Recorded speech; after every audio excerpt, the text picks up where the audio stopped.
Hello friends, कैसे हैं आप सब। आई होप आप सब बहुत अच्छे से हैं। तो आज हम शर्ट की कटिंग करेंगे, जिसके लिए हम सबसे पहले नाप देखेंगे। ठीक है जी। तो शर्ट की लंबाई है 40 इंच और तीरा शोल्डर है 13.5 इंच और पल्ला है 19.5 इंच और इनकी जो वस्ट है 34 है, कमर 30 और हिप 37। ठीक है जी। तो इनका जो फ्रंट नेक है और बैक नेक है सेम 5.5 इंच है और स्लीव की लेंथ 15 इंच है और मोरी 5 इंच है। ठीक है। तो इस नाप के अकॉर्डिंग हमने इस कुर्ती की कटिंग करनी है। तो ये हमारा फैब्रिक है, ये इसकी सीधी साइड है। ठीक है। अब हमने इसकी उल्टी साइड बाहर की तरफ निकालनी है और इस गले के पैच के अकॉर्डिंग हमने इसका सेंटर लेना है। तो इस तरह से हमने इसको सेंटर करके इसका बिल्कुल सेट करना है और इस तरह से हल्की सी प्रेस लगा करके इसकी सेंटर क्रीज बना लेनी है। सेंटर क्रीज बनाने के बाद हमने अब फ्रंट पल्ले की लेंथ लेनी है सबसे पहले। तो यहाँ से ऊपर से जो भी हमारा नेक डिज़ाइन है उसके पास से हमने नीचे की तरफ को लेंथ लेनी है, जिसमें कि हमने 4 इंच प्लस करना है। जितनी भी हमारी लेंथ होती है उसमें हमने 4 इंच प्लस करना है। ठीक है जी। तो दोनों साइड हमने स्ट्रेट लाइन ड्रॉ करनी है।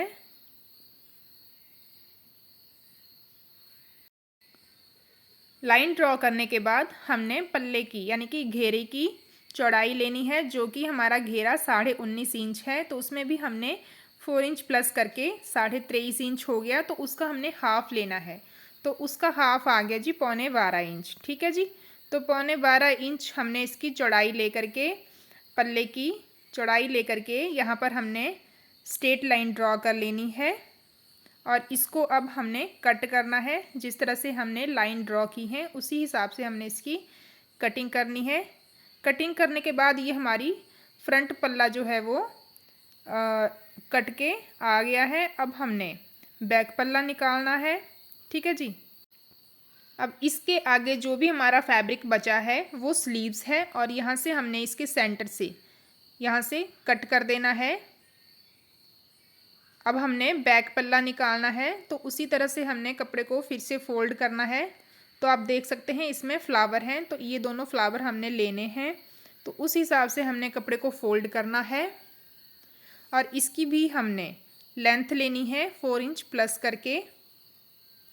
इसमें हाफ इंच एक्स्ट्रा लेंगे, जो कि हमारा शोल्डर के पास से एक्स्ट्रा होएगा। तीरे के पास से जो हमारा बैक पल्ला हमेशा ही हमें ऊपर से एक्स्ट्रा लेना चाहिए। यहाँ पर हम लाइन ड्रॉ कर लेंगे हाफ इंच का मार्जिन लेते हुए। अब हमने फ्रंट पल्ले को इसके ऊपर रखना है। जो हमने लाइन ड्रॉ की है वहाँ से हमने इसको रखना स्टार्ट किया है और नीचे तक हमने इसको बिछा लेना है। अब इसको भी हमने कट कर लेना है।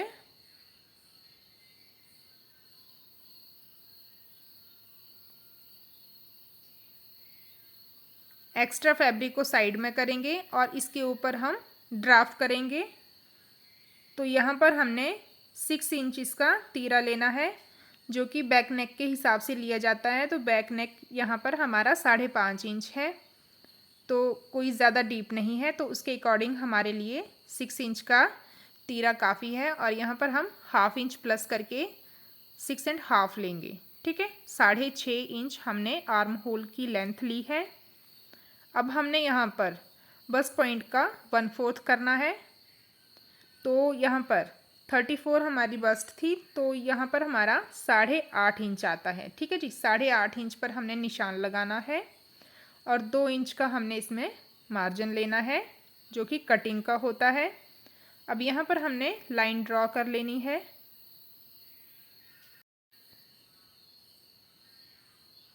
ठीक है जी। तो ये हमारे बस्ट पॉइंट के निशान लग गए हैं। अब हमने कमर और हिप का निशान लगाना है। तो उसके लिए मैंने चाक मेज़रमेंट किए हुए हैं। तो यहाँ से हाफ इंच जो कि हमारा स्टिचिंग में जाएगा उसको छोड़ करके हमने लेंथ लेनी है, जहाँ तक हमारी 40 इंच लेंथ आएगी। 40 इंच पे निशान लगा करके फिर वहाँ से हमने ऊपर की तरफ चाक का निशान लगाना है। ठीक है जी। तो यहाँ पर मैंने 21 इंच पर चाक का निशान लगाया है। और जहाँ पर हमारे चाक ख़त्म होते हैं वहीं पर हमारी हिप आएगी। ठीक है जी। तो देखिए अब इनकी हिप जो है वो 19.5 इंच पर आई है ऊपर से नीचे की तरफ। तो नाप के अकॉर्डिंग सबका नाप अलग अलग होता है। किसी की हाइट कम होती है, ज़्यादा होती है, तो उस हिसाब से रखना होता है। तो इनकी कमर जो है वो 13.5 इंच पर आई है। ठीक है। अब यहाँ पर कमर का 1/4 करेंगे और हिप का 1/4 करेंगे। ठीक है। तो इनकी जो कमर थी वो 30 इंच थी, तो यहाँ पर हमने 7.5 इंच लेना है। 7.5 इंच हमने कमर का निशान लगाना है, 2 इंच हमने कटिंग मार्जिन रखना है। ठीक है। अब हमने हिप का निशान लगाना है जो कि हमारी 37 थी, तो 1/4 आ गया जी 9.25 इंच, और 2 इंच हमने मार्जिन ले लिया। 1.5 से 2 इंच का मार्जिन हम ले सकते हैं। अब ये सारे निशान हम एक दूसरे से मिलाएंगे।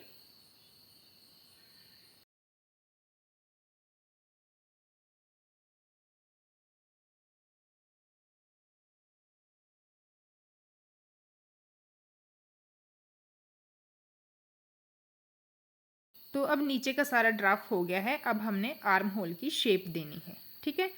तो अब हमने फ्री हैंड ही यहाँ से हमने बैक पल्ले की शेप देनी है पहले, और फिर फ्रंट पल्ले के लिए हमने 1.25 से 1 इंच अंदर की तरफ निशान लगाना है, और यहाँ पर तिरछी लाइन ड्रॉ करनी है, और इसी लाइन के अकॉर्डिंग हमने शेप देनी है। तो ये अंदर और बाहर दोनों हमारी फ्रंट बैक की शेप जो है वो डल चुकी है। अब यहाँ से हमने 1/2 इंच डाउन करना है, तीरे को हमने 1/2 इंच डाउन करना है। यहाँ पर हम नेक का निशान लगा लेंगे, जितना हमें नेक रेडी रखना है, 2.25 इंच या 2.5 इंच या 3 इंच। ठीक है जी। अपने नेक वाले निशान को हमने यहाँ तिरछा करके मिलाना है, जो कि हमने 1/2 इंच डाउन किया है आर्म होल की तरफ को। अब इसकी कटिंग करनी है। ठीक है। इसकी कटिंग करने से पहले हम बैक नेक का ड्राफ्ट कर लेते हैं और उसकी कटिंग कर लेते हैं। तो हमने फ्रंट पल्ले को इस तरह से उठाना है, 2.25 इंच पर मैंने निशान लगाया, 2 निशान लगा लिए। अब यहाँ से हमने 5.5 इंच नीचे आना है, जो कि हमारा डीप होएगा बैक नेक। ठीक है। अब ये एक बॉक्स बन गया है। अब इसमें हमने शेप ड्रॉ करनी है राउंड, और इसको कट करना है। तो इसको कट करने के बाद फ्रंट वाले पल्ले पे हमने सेंटर में टक लगा लिया। अब हमने पहले बैक वाले पल्ले की तिरछी जो हमने लाइन ड्रॉ की थी उसको कट किया। अब हमने फ्रंट वाली लाइन को कट करना है, जो कि हमने डाउन किया है 1/2 इंच। मैं बार बार बोल रही हूँ, 1/2 इंच डाउन करना होता है। अब हमने बैक पल्ले की जो शेप दी है आर्म होल की, वहाँ से हमने कटिंग स्टार्ट करनी है और नीचे तक इसकी कटिंग कर लेनी है। यहाँ पर हम छोटा सा टक लगा लेंगे, और यहाँ से हमने सारी कटिंग कर लेनी है।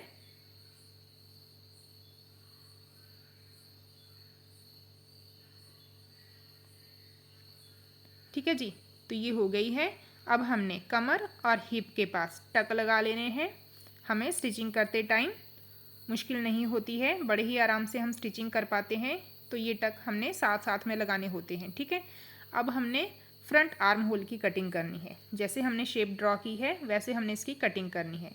तो आप देख सकते हैं आर्म होल काफ़ी अच्छे से आ गया है, 9.5 इंच तक आ गया है, जिससे कि 1/2 इंच जब हम स्लीव को अटैच करेंगे तब चला जाएगा, और जब तीरे की सिलाई करेंगे तब चला जाएगा। तो हमारा ठीक ठाक रह जाएगा। ठीक है जी। तो ये देखिए ये हमारी कटिंग हो चुकी है। तो अब हम करते हैं स्लीव की कटिंग। ठीक है।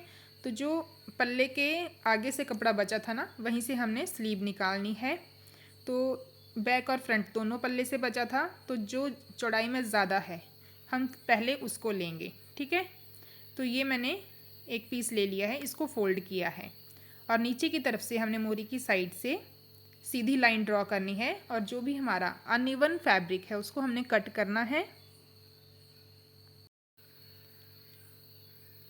बड़े ही आसान तरीके से बता रही हूँ, आप मतलब बहुत ही अच्छे से आप स्टिचिंग इस तरह से कर लेंगे और कटिंग भी कर लेंगे। ठीक है, तो ये देखिए हमारी जो स्लीव की लेंथ है वो है 15 इंच, तो इसमें हमने 2 इंच प्लस करना है, तो ये हमारा हो गया जी 17 इंच। ठीक है, तो 17 इंच हमने लेंथ लेनी है। तो इस तरह से 2 निशान लगाए हमने और सीधी लाइन हमने ड्रॉ करनी है।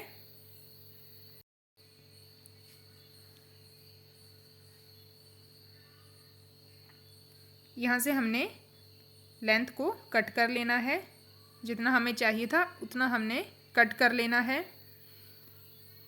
अब इसको हमने एक फोल्ड और करना है अपनी साइड को। ठीक है जी, तो इसकी जो विड्थ है वो कम है, तो यहाँ पर हमने जोड़ लगाना है। तो इसकी मैंने 9.5 9.25 से 9.5 इंच तक इसकी विड्थ ली है, क्योंकि ये कम साइज़ का है तो इसमें इतना चल जाएगा। अगर आपको ज़्यादा साइज़ का बनाना है तो आप 10.5 से 11 इंच तक भी इसकी विड्थ ले सकते हैं। अगर हमारे पास इसमें बाजू में कपड़ा एक्स्ट्रा बच जाए तो अच्छी बात होती है, फ्यूचर के लिए हमारे लिए अच्छा होता है लूज़ टाइट करने के लिए। ठीक है, तो अब देखिए जो हमारा पीस बचा है कपड़े का उसको मैंने इसके नीचे रखा है और कन्नी के नीचे ही हमने इसको बिल्कुल बराबर करके रखा है। 5 इंच का मैंने मोरी का निशान लगा लिया है और 1.5 से 2 इंच आप इसमें मार्जिन ले सकते हैं और यहाँ से हमने 3 इंच डाउन किया है। अब इन दोनों निशानों को एक दूसरे से मिला देंगे। ठीक है जी, अब यहाँ से हमने यहाँ पर लाइन लगानी है, तिरछी लाइन लगानी है। अब यहाँ से हमने बैक और फ्रंट वाली शेप देनी है फ्री हैंड ही। ये देखिए अब हमने फ्रंट वाली देनी है, तो आप देख सकते हैं। अब इसकी हमने कटिंग करनी है। इसकी चौड़ाई आप नाप के अकॉर्डिंग लीजिएगा। ठीक है, यहाँ पर मार्जिन लिया है, 3 इंच हम डाउन आए हैं, तिरछी शेप दी है और आर्म होल की शेप देने के बाद इसको कट कर देना है। ठीक है, अब ऊपर का पल्ला हमने उठाया और जो हमारा आगे वाला आएगा बाजू का वहाँ पर हमने फ्रंट शेप दी है। ठीक है, और जो नीचे जोड़ लगाया था ना उसको निकाल करके ऊपर वाला पल्ला उठा करके जो हमारा बिना जॉइंट वाला है उसके ऊपर हमने फ्रंट कटिंग करनी है। तो ये हमारी कुर्ती की कटिंग हो चुकी है। तो वीडियो आपको कैसी लगी है कमेंट करके आपने ज़रूर बताना है और आपकी रिक्वायरमेंट क्या है, तो नेक्स्ट वीडियो में मैं उसी हिसाब से आपकी हर रिक्वायरमेंट को कंप्लीट करूँगी। तो मेरे साथ बने रहिएगा और नेक्स्ट वीडियो के लिए आप चैनल को सब्सक्राइब कर लीजिए और बेल आइकन का ऑल का बटन ज़रूर से प्रेस कीजिएगा, जिससे कि हर वीडियो की नोटिफिकेशन आपको मिलती रहेगी। तो ये परफेक्ट कटिंग है और वीडियो के साथ बने रहने के लिए thank you so much. Video को शेयर कीजिएगा। Thank you.